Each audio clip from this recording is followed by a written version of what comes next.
Hola chicos, ¿qué tal? ¿Cómo están? Muy buenos días. Estamos en una nueva edición del curso de literatura y de relacionamiento verbal. Espero que se encuentren muy bien, con salud, que es lo más importante.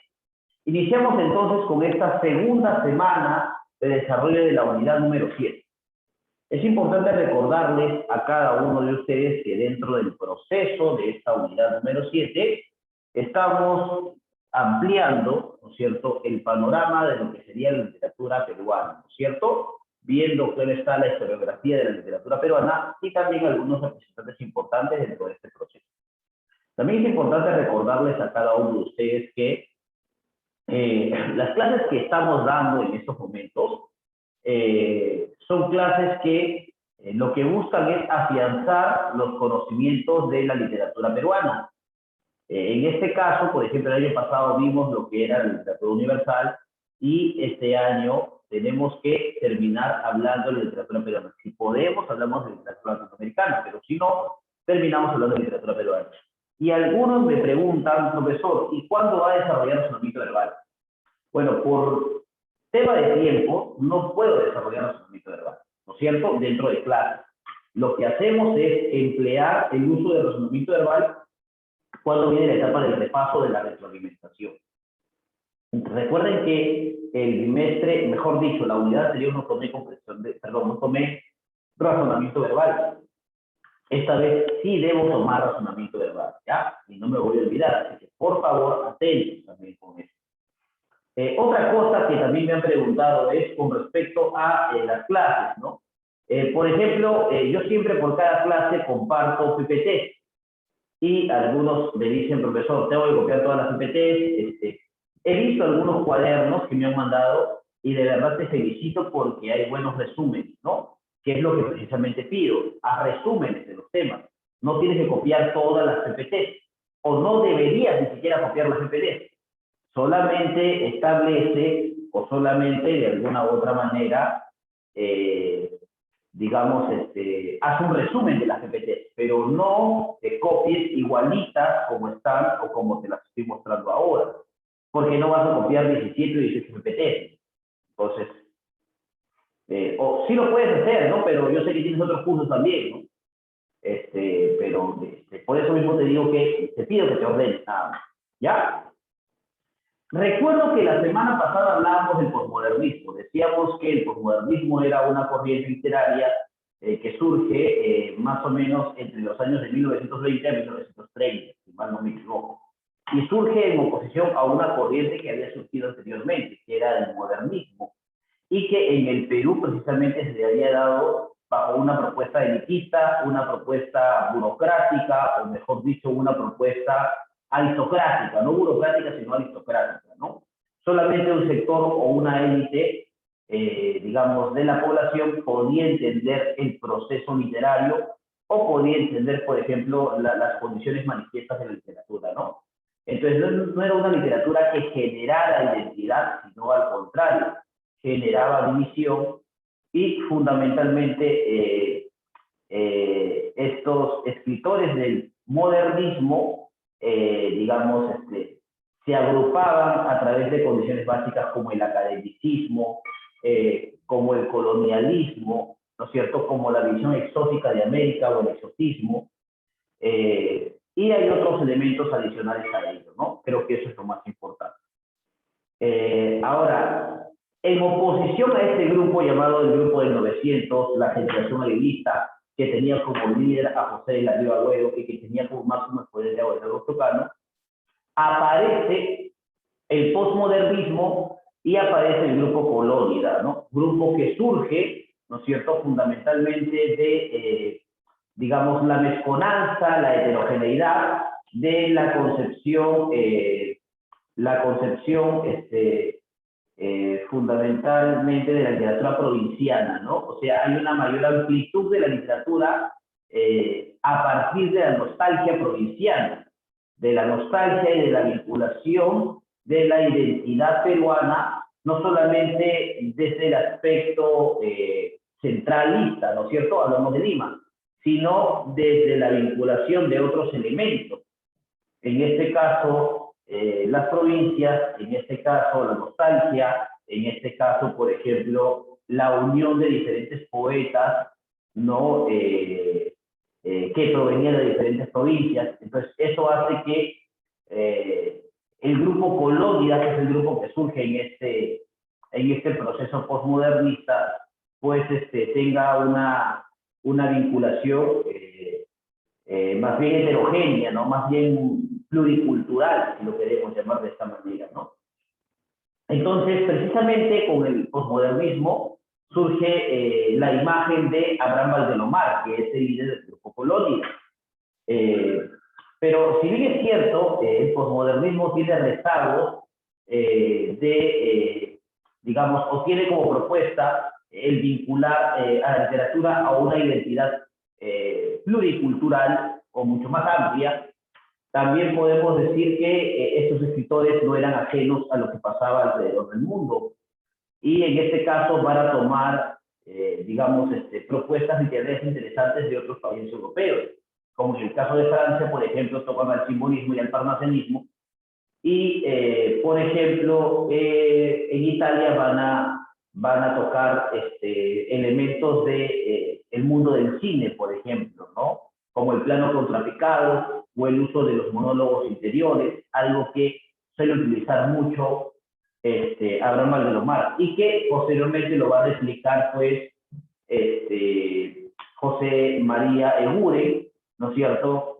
Y otros escritores que van a integrar el grupo Colónida, ¿no? El grupo Colónida va a ser un grupo bastante amplio, ¿no?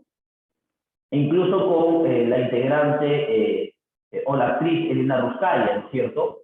Y con el ego, ¿no? Característico de Abraham Valdelomar, ¿no? Que tiene como frase, pues, el Perú es Lima, Lima es el jirón de la Unión, el jirón de la Unión es el País Foncé y el País Foncé soy yo. Creo que uno de los integrantes del grupo Colónida más agazapados o que hacía un trabajo de hormiga, un trabajo minucioso, pero al mismo tiempo no era un trabajo tan entendido en su época, va a ser precisamente de quien vamos a hablar el día de hoy. La semana pasada hablábamos del cuento criollo, ¿no? Esta vez vamos a hablar de el posmodernismo, pero afianzado en la poesía. Ya habíamos visto algunos rezagos poéticos en Abraham Valdelomar, que va a influenciar mucho en la poesía de Vallejo. En este caso vamos a hablar de una poesía diferente, una poesía que va a desarrollar otras perspectivas literarias, una poesía que se va a entender a través de las condiciones materiales, ¿no? Condiciones materiales del simbolismo, ¿no? Una corriente que es entendida después de 30 años, ¿no? En los años 60 recién se entiende el simbolismo de Guren y se valora la importancia de este poeta en los letras peruanos. Precisamente vamos a hablar de José María Eguren, vamos a hablar del primer escritor simbolista y del primer poeta simbolista peruano, y vamos a hablar fundamentalmente el porqué del apelativo del poeta niño, cómo fue su infancia, por ejemplo, por qué ese poeta, al igual que Martín Adán, están relacionados con el distrito de Barranco, por ejemplo, y cuáles son las diferentes versiones que se tienen sobre la importancia de José María Eguren, ¿no? Vamos a establecerlo el día de hoy dentro de este posmodernismo poético. Vamos a hablar entonces el día de hoy de José María Eguren, ¿no? Un escritor que muere también a muy temprana edad, producto de una enfermedad crónica que padecía, que era el asma, ¿no? O la bronquitis. Entonces, es muy importante recordar dos propósitos fundamentales. Primero, vamos a analizar la visión y los temas de la poesía contemporánea a inicios del siglo XX.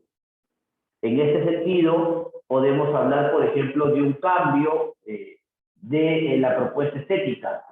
Pasamos a establecer una poesía tradicional, musical, exótica, americanista, como es la poesía del modernismo, a encontrarnos con una poesía más bien onírica, ¿no? Representando el surrealismo o el mundo de los sueños, una poesía cromática, abundancia de colores, importante es eso, y la gestación de nuevas palabras también, ¿no? De hecho, la poesía posmodernista va a ser uno de los rezagos de la poesía de vanguardia que va a surgir después de los años 30, ¿no es cierto? Eso va a ser lo fundamental. Y además vamos a destacar la importancia del simbolismo dentro de esta poesía y del vanguardismo peruano y del recorrido hecho por José María Eguren. Sobre todo por José María Eguren, ¿no? Yo creo que lo de José María Eguren va a ser importante. Lo de Vallejo también va a ser importante, pero creo que hoy no lo vamos a tocar, lo vamos a tocar después. ¿Correcto? Entonces, para hablar de José María Eguren hay que hablar del simbolismo peruano. Ojo que no es una corriente que parte o que provenga del Perú. El posmodernismo parte de Francia, ¿no es cierto? Y va a desembocar en España y llegará al Perú más o menos en los años 25, los años 30, ¿no es cierto? El simbolismo aparecerá después del modernismo peruano. Esto es muy importante porque José María Eguren y José Antonio Chocano vivieron en la misma época. Sin embargo, el poeta nacional del Perú en ese momento era Chocano, ¿no es cierto? O sea, de hecho, habían poetas más admirados que otros, algo que sucede en la actualidad también, ¿no? Hay poetas, ¿no es cierto?, que son más admirados que otros. Sin embargo, el trabajo del poeta siempre será un trabajo minucioso, un trabajo poco vistoso, o de hecho, podemos decirlo que los poetas, en algunos casos, o en muchos casos, son reconocidos después de haber muerto, ¿no? Entonces, José María Eguren será el máximo representante de este simbolismo peruano, ¿no? El simbolismo es una corriente poética influenciada por los franceses. Por ejemplo, Charles Baudelaire tuvo originalidad y sapiencia para unir palabras más música, algo que ya se había hecho en la época clásica. Por ejemplo, Safo de Lesbos para, digamos, recitar sus poemas a Afrodita utilizaba la lira, ¿no es cierto? O sea, el simbolismo tiene que ver con la musicalidad, algo que también pasa en el modernismo. Sin embargo, acá habrá una diferencia, porque a diferencia del modernismo, el simbolismo rechaza la prosodia y la métrica tradicional, rompe con los esquemas tradicionales, pero la rima se va a mantener libre. Las apariencias de lo real son formas simbólicas de la verdad. Apariencias de la verdad. O sea que la poesía simbolista es una poesía más bien inferencial, en donde se trata de transformar la realidad para construir nuevos procesos o nuevos vínculos. Tal vez la realidad sea el medio y la poesía es el fin que se debe establecer para construir nuevos parámetros o nuevos elementos. Importantes en este caso. Por ejemplo, una de las condiciones importantes del simbolismo es el mundo onírico o el mundo de los sueños, ¿no es cierto? El mundo de los sueños que a nosotros, por ejemplo, nos atañe en los procesos del déjà vu. Pues ustedes saben que, no sé si ustedes saben qué cosa es el déjà vu. El déjà vu, por ejemplo, es el falso recuerdo, ¿no?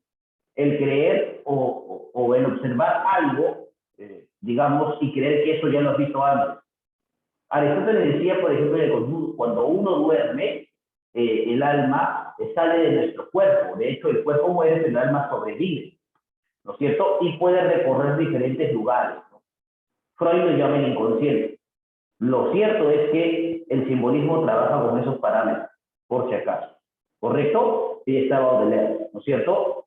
Charles Baudelaire es el iniciador del simbolismo en Francia, considerado uno de los poetas malditos. Ahora, tú te preguntarás, ¿por qué se le denominó poeta maldito? Bueno, porque eran poetas que no solamente transgredían a través de su poesía, sino también transgredían los caracteres y, digamos, transgredían las conductas morales y éticas de la sociedad, ¿no? Por si acaso. Ahí es. ¿Cuáles son las características del simbolismo o de este estilo poético? El simbolismo como corriente poética tenía influencias del parnasianismo francés, en tanto el mundo onírico es el mundo de los sueños, sensorial y surrealista. Es así como esta corriente poética presenta las siguientes características. Primero, musicalidad, porque mantienen una rima libre.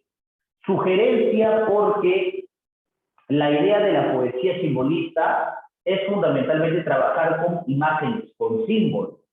Entonces, el lector de poesía debe interpretar esas sugerencias de una manera libre. Quiere decir que no hay una sola interpretación, puede haber muchas interpretaciones a partir de esa temática. Exotismo porque se pueden hablar de diferentes culturas o de diferentes elementos. La adaptación del verso libre va a ser muy importante, porque a través de esta adaptación se rompe con los parámetros tradicionales de la poesía. Y el símbolo poético será importante. No el símbolo que se utilizaba, por ejemplo, en la poesía modernista. Recuerda que los modernistas utilizaban mucho el cisne, ¿no? Acá el símbolo puede ser cualquier representación que se traslada o que se produce a través de los sueños. Yo creo que eso podría ser lo importante, ¿no es cierto? Por ejemplo, el grito de Munch. En este caso, por ejemplo, se dice que el grito y la representación gráfica representa el desorden de la realidad, pero al mismo tiempo representan la desesperación del ser humano ante un mundo cambiante, ¿no? El mundo capitalista, por ejemplo, ¿no? Bueno, eso representa el simbolismo. Ahora, hay algo curioso en el simbolismo. La realidad no es la realidad. Quiere decir que la realidad no se representa tal y como es, sino que se busca fundamentalmente elementos metafóricos o elementos sugerentes para representar esa realidad. O sea, se trata de reconstruir la realidad para que la verdad no sea tan chocante o no sea tan dura, ¿no es cierto? Eso es lo que podemos decir a través del simbolismo. Ahí está. Hablando del simbolismo peruano, tenemos que hablar de José María Eguren. José María Eguren se convertirá en iniciador de la poesía contemporánea en el Perú. De hecho, Eguren y Vallejo van a ser los pilares, ¿no es cierto?, fundamentales de la poesía de la generación del 50 y de la generación del 60 en el Perú. En aquellos tiempos, por ejemplo, se admiraba más a Chocano y se despreciaba a poetas como Eguren. Ahora, no sé si se despreciaba a poetas como Eguren, aunque la crítica literaria le sugería a Eguren que se dedicara a otra cosa porque no se entendía lo que escribía, ¿no? Algunos hablaban de que Eguren era el poeta niño porque siempre estaba utilizando a personajes mitológicos, ¿no? O a personajes propios de los cuentos de hadas para construir sus poesías. Pero en realidad lo que estaba haciendo era reinterpretar la realidad utilizando esos personajes para que las verdades no sean tan chocantes. Entonces, no sé si se despreciaba la poesía de Eguren, pero no era entendido. Hablar de Eguren, bueno, si a Vallejo no se le entendió, Clemente Palma destrozó el primer poemario de Vallejo, Los Heraldos Negros, diciendo que se debería dedicar a otra cosa. Imagínate cuán equivocada ha estado la crítica literaria por tantos años. Hablar de Eguren, por ejemplo, es pensar con alma de niño, mirar con los ojos de niño, es pensar en una poesía mágica y pura. De hecho, si bien es cierto, la poesía de Eguren toma la realidad como un medio, la poesía de Eguren no es una poesía social, o sea, no es una poesía que desarrolle identidad, no es una poesía que busca hablar de lo provinciano, que busca hablar de nostalgia, no es una poesía que busca, por ejemplo, reivindicar al indio, no. Es una poesía que trabaja con las palabras. O sea, el objetivo de la poesía de Eguren es recrear espacios poéticos, pero a través de las palabras. O sea, no tiene una vinculación social, sino su poesía es pura, es apelar al arte utilizando el arte mismo, ¿correcto? Esa es la diferencia de la poesía de Eguren con respecto a otros poetas, ¿no? A otros poetas. Nació en Lima en el año de 1874 y fue llevado a las haciendas de Chuquitanta y Pro por su delicada salud, por si acaso, ¿correcto? Estudió en la Inmaculada y en el Instituto Científico. Tras la muerte de sus padres, se trasladó a Barranco, donde siguió viviendo solo. En 1911 va a publicar Simbólicas, poemas en donde abandona lo romántico y lo modernista por un arte diferente, ¿correcto? Por un arte diferente. Publica luego La canción de las figuras en 1916, Sombras en 1920 y en el mismo año Rondinela. Y va a colaborar con grandes poetas y en revistas literarias como En Colónida, ya saben que tiene como líder a Abraham Valdelomar y a Bauta de José Carlos Mariátegui, ¿correcto? Recordar además que Mariátegui en un momento perteneció al grupo Colónidas, pero su vinculación, digamos, de Mariátegui es más bien socialista, ¿no? Eso también. En cambio, la vinculación política de Abraham Valdemar era más bien cómoda, ¿no es cierto? Por eso es que a los 21 años lo ponen como director del diario peruano. Pero bueno, más allá de ello, podemos decir, bueno, acá hay que hacer una corrección.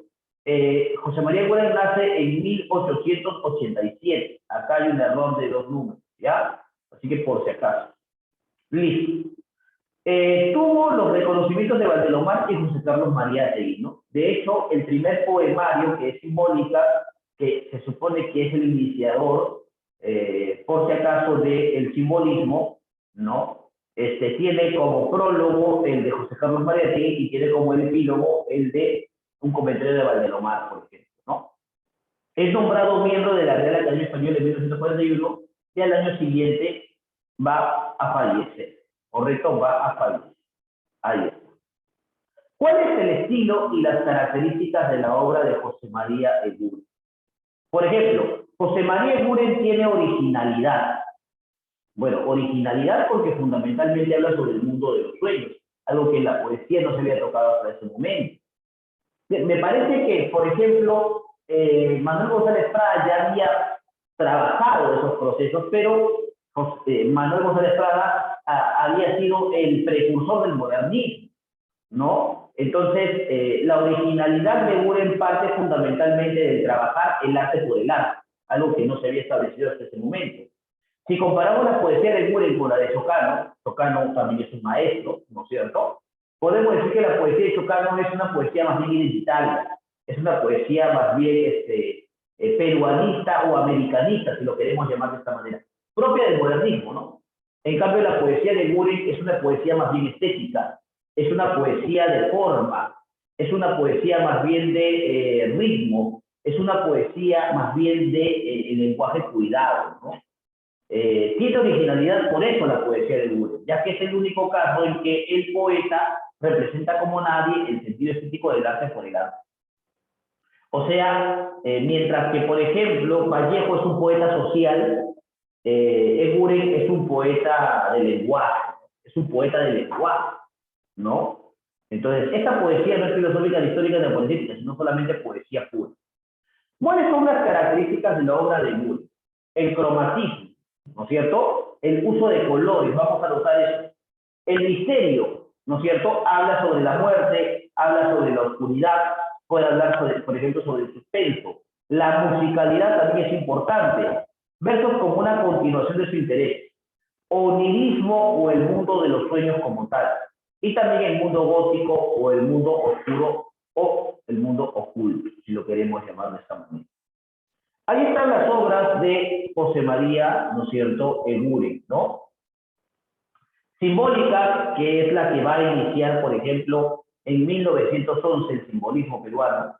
Podemos encontrar su obra plástica también. Hay que recordar que Eguren no solamente fue poeta, también fue pintor y fotógrafo. Tenía una camarita muy chiquita. Eso lo cuenta Luis Alberto Sánchez en Historias de la literatura republicana, ¿no? Hay varios tomos. Yo tengo uno de los tomos de Luis Alberto Sánchez. Claro, Luis Alberto Sánchez, que también perteneció al grupo Colónidas, ¿no? ¿Cómo debe hablar de José María Eguren? De sombras y apariencias, ¿no? Sombras y rondinelas también, que eso es muy importante, ¿no? Entonces, acá vamos a encontrar diferentes obras de José María Eguren. Algunos poemas, ¿no? Nos vamos a dar cuenta, primero de ese misterio, ¿no? Mira, el caballo. Viene por las calles a la luna parva, un caballo muerto en la antigua batalla. Viene un caballo muerto, pero ¿vendrá acaso el caballo muerto? ¿O qué es lo que viene? De repente viene su alma, ¿no? Sus cascos sombríos trepida, resbala, da un mosco relincho con sus voces lejanas. ¿Quién escucha al caballo? ¿No es cierto? Sí, da un relincho con voces lejanas, solamente el espíritu del caballo, ¿no? En la plumbia esquina de la barricada, con ojos vacíos y con horror se para. Más tarde se escuchan sus lentas pisadas, por vías desiertas y por ruinosas planas. ¿Ves? Ese caballo muerto en la antigua batalla, es un caballo que anda por calles ruinosas y por vías desiertas. ¿Por qué? Porque son espacios que ya no existen, la gente no vive ahí. ¿Cómo escuchar los relinchos del caballo si ya nadie vive ahí? Entonces, la idea fundamental de la poesía de Guren es trabajar detenidamente con los versos y fundamentar las estrofas como tal. O por ejemplo, aquí donde vemos el cromatismo de Guren, ¿no? Acá hablamos del misterio, acá hablamos del cromatismo. Empezamos con los reyes rojos, ¿no? Color. Desde la aurora combaten los reyes rojos con lanza de orbe, rojos oro. Por verde bosque, ¿no es cierto? Y en los purpurinos cerros vibra su sello. Verde bosque, purpurino cerro. Falcones reyes batallan en lejanías de oro azulinas, oro y azulinas, colores. Por la luz cadmio, airadas se ven pequeñas sus formas negras. Viene la noche y firmes combaten fosfos los reyes rojos. ¿Te das cuenta, no? Y además se da algo muy particular, ¿no? Hablamos de reyes rojos, o sea, hablamos de repente muñequitos, si es que lo queremos llamar de esa manera, ¿no? Que se están peleando, ¿no? Entonces me pongo a pensar mucho en Alicia en el País de las Maravillas y hablar de la Reina de Corazones, hablar de estas cartitas, ¿no es cierto?, que tenían una simbolización. Tiene que ver mucho con esa condición de poeta niño, por eso mismo, ¿no? Ahí está. Entonces, si uno se pregunta quién fue José María Guren, tú vas a contestar que fue el primer poeta simbolista del Perú. ¿Cómo se le conoce a Guren como el poeta niño? También, ¿cierto? Conclusiones finales de esta teoría. Primero, la poesía de vanguardia en el Perú llega en un clima cargado de conflictos sociales y culturales. En este caso, podemos hablar, por ejemplo, que el simbolismo llega al Perú a propósito de los cambios sociales que se estaban gestando en el gobierno de Guillermo Billingham. También la poesía del simbolismo establece más un contacto con el lenguaje y su desarrollo que con los conflictos sociales. Por eso, ¿no es cierto?, se le califica como una poesía pura. Es lo que trata de hacer José María Guren, una poesía que apueste al arte por el arte, una poesía que establezca una relación entre las palabras, ¿no?, y su medio como tal. Y los máximos exponentes de la poesía del siglo XX fueron Vallejo y Guren. A pesar de tener estilos diferentes, van a innovar en la forma y en el contenido de hacer poesía, ¿no es cierto? Eso va a ser lo importante dentro de este proceso. ¿Listo, chicos? Entonces, eso es lo que teníamos que desarrollar como parte de la teoría, ¿no? El día de hoy, como parte de la teoría. Entonces, vamos a iniciar con el desarrollo de algunos ejercicios que vamos a encontrar en el libro. ¿Correcto? Ahí está. Muy bien. A ver, mira, sopa de letras, ¿no? Sopa de letras. Movimiento al cual pertenece Guren, bueno, ya saben que es el movimiento colónida, ¿no? O movimiento literario posmodernismo, si lo queremos llamar de esta manera. Obra de Guren publicada en 1911, Simbólicas, ¿no? Lugar donde vivió más tiempo el Guren Barranco. Escuela poética que influyó en Guren el parnasianismo y el simbolismo, ¿no es cierto? Ahí está. Mira, ordena las letras y encontrarás el nombre de dos obras de Guren. Por ejemplo, aquí podemos encontrar Sombras y acá Rondineta, ¿no? Rondineta. A ver, ayúdame por acá. En la poesía de José María Guren, en general, los personajes son ¿qué? Personajes serios, las hadas, personajes de tumba, héroes épicos o del mundo elitista. Bueno, en la poesía de José María Guren, en general, los personajes son ¿qué? Son las hadas, ¿no? Las hadas, por eso el poeta niño, las hadas. Las hadas. Ahora, también es un símbolo, ¿no? El utilizar hadas, ¿no? En los poemas. Oye, qué raro que no pueda. Ahí está. Perfecto. La niña de la lámpara azul pertenece al poemario La niña de la lámpara azul, ¿no es cierto? Canción de las figuras. Canción de las figuras. Por si acaso. Canción de las figuras. Simbólica fue publicada en 1911. ¿correcto? A ver, vamos a ver, vamos a ver. La niña de la lámpara azul, ¿no es cierto? Ahí está. La niña de la lámpara azul, ¿no? O el mágico sueño de Estambul, ¿no? Su perfil de estrella destelloso, la niña de la lámpara azul, ¿no? Ahí está. Muy bien, simbólica es la canción de las figuras en el 16, sombras y rondinelas. Ya sabes, por favor, recuerda eso. ¿Ya? A ver, otra cosa importante. Dice, José María Buren, aparte de ser poeta, ¿fue qué? ¿Fue profesor, fue médico, albañil? No, fue músico. Músico. A ver, vamos a ver por acá qué dice su biografía. Mira, dice.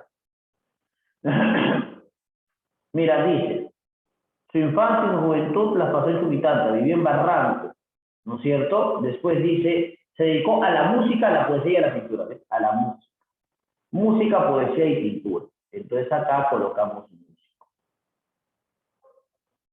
Los ambientes mágicos y mundo del sueño son características propias del ¿qué? Del simbolismo.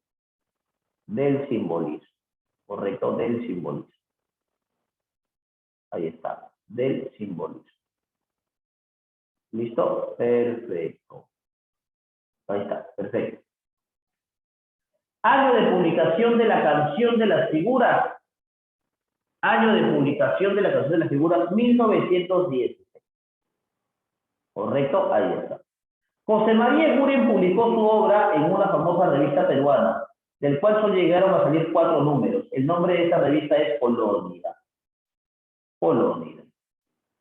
El tono infantil de la poesía de Eguren indica la sencillez del autor, es fingida, es censurable, enmascara una completa temática existencial y filosófica, revela la vida trágica del autor, ¿no? Enmascara una completa temática existencial y filosófica.